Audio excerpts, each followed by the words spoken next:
चलिए आज एक कहानी की बात करते हैं। एक ऐसी कहानी जो सुनने में तो बड़ी सीधी सादी है, पर उसका मतलब, उसका संदेश बहुत गहरा है।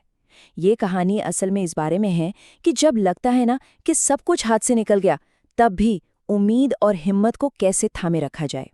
कभी सोचा है कि जब किसी इंसान को लगे कि भाई अब तो सब खत्म हो गया, कुछ नहीं बचा, तो वो क्या करता है? बस हमारी आज की कहानी ना इसी एक गहरे सवाल के आसपास घूमती है। तो ठीक है, आप कहानी के अंदर चलते हैं। सबसे पहले मिलते हैं हमारी कहानी के हीरो से, रमेश से, और देखते हैं कि आखिर उसकी दुनिया है कैसी। तो ये है रमेश, एक छोटे से गांव में रहने वाला एक गरीब पर बहुत ही मेहनती किसान। सोचिए, उसकी पूरी जिंदगी, उसके परिवार का पूरा भविष्य, सब कुछ बस उसकी फसल पर टिका हुआ है। मतलब उसकी पहचान ही उसकी मेहनत है, और उसकी दुनिया, वो है उसकी जमीन। खैर, अब कहानी में एक ऐसा मोड़ आता है जहां रमेश की ये जो शांत अपनी बसी बसाई दुनिया है ना, उसमें एक जबरदस्त तूफान आने वाला है। और फिर अचानक बहुत तेज बारिश शुरू हो जाती है, और ये कोई मामूली बारिश नहीं थी। नहीं, ये तो एक तबाही थी।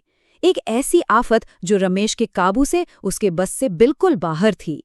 बस देखते ही देखते, पल भर में उस एक बारिश ने उसकी साल भर की मेहनत पर पानी फेर दिया। पूरी की पूरी फसल तबाह हो गई। जो भी उम्मीद थी वो सब खत्म हो गई और बेचारा रमेश गहरे दुख में डूब गया। तो सवाल ये है कि जब सब कुछ सच में खत्म हो जाता है, तब क्या होता है? बस, कहानी का सबसे अहम मोड़ यहीं से शुरू होता है। जब उसे कोई और रास्ता नहीं सूझा, तो रमेश ने बस ऊपर देखकर दिल से प्रार्थना की।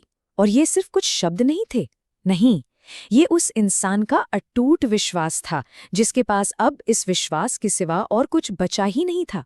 तो चलिए अब देखते हैं कि विश्वास के इस एक कदम ने, इस एक पुकार ने रमेश की दुनिया को कैसे पूरी तरह से बदल कर रख दिया।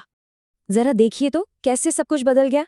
एक दिन पहले खेत पूरी तरह तबाह हो चुके थे, लेकिन प्रार्थना के सिर्फ कुछ ही दिन बाद वही खेत फिर से हरे भरे हो गए, लहलहाने लगे।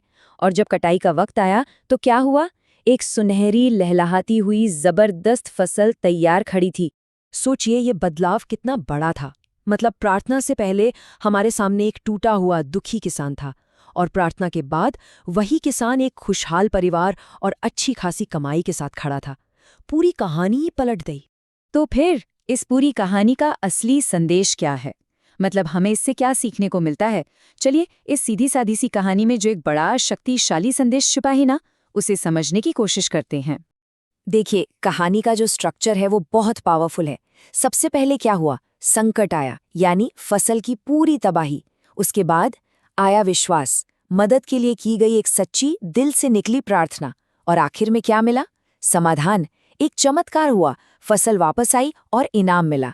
ये एक तरह से मुश्किल से निकलकर उम्मीद तक पहुंचने का पूरा रास्ता दिखाता है।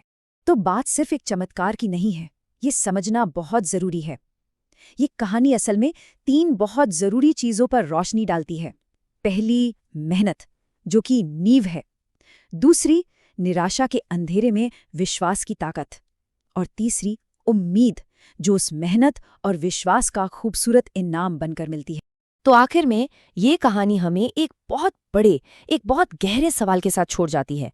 क्या वाकई विश्वास ही हमारी सबसे बड़ी ताकत है? शायद। इस सवाल का जवाब हम सभी को अपने अपने अंदर ही खोजना होगा।